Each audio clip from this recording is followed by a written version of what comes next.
It's your boy Karceno here, and let's talk about the Troy Ave making bail and being released from jail since the first time after the shooting at the T.I. concert in Manhattan, and where he was arrested.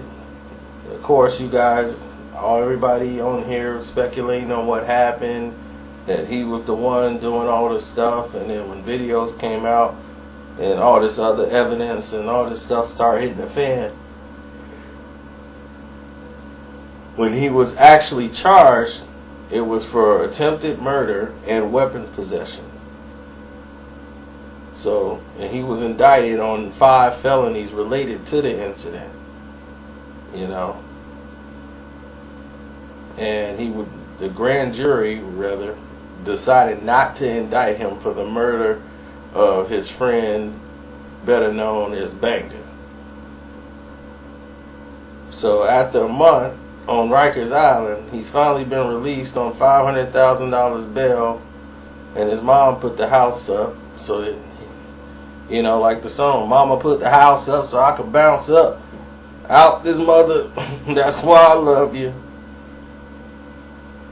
But now that he's out, similar to the Meek Mill situation, you know, he's got to be home by 11 p.m. He's got a curfew and all that stuff. He's not permitted to go to any concerts or visit any clubs or bar.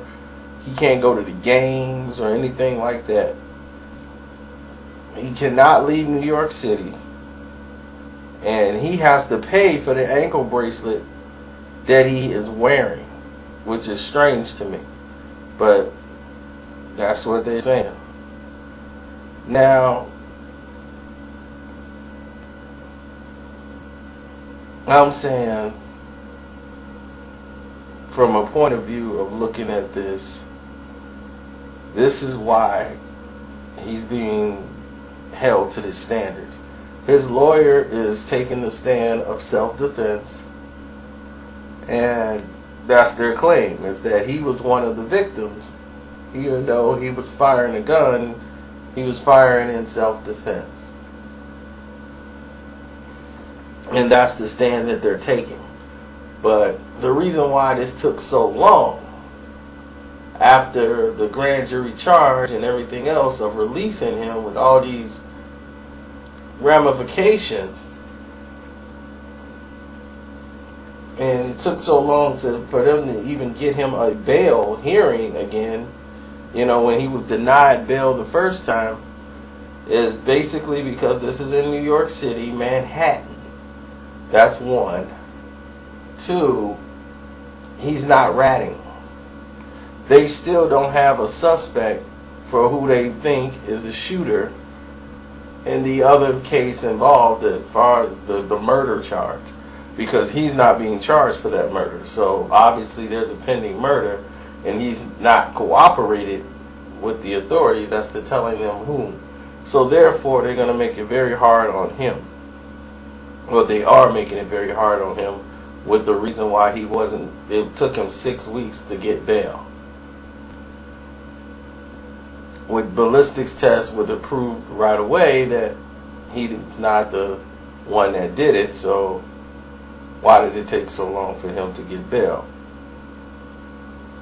But at least he's home, he can get his affairs in order and let the police do their job. I agree, if he did not tell on anybody, that's his prerogative. Maybe he don't know who did it. Hey, that's another case too. I mean, that's another thing that could happen. Maybe he don't know what's happening. Maybe he never seen that person before in his life. We don't know who it is. The internet don't tell you who it is, but we don't know. So until, you know, these things come full head, or we find out what happened through the lawyers of the court system, that's where it is. So if anybody think I'm saying anything more than that, they are nuts. Like I told you, I don't get involved in these open cases. I'm out.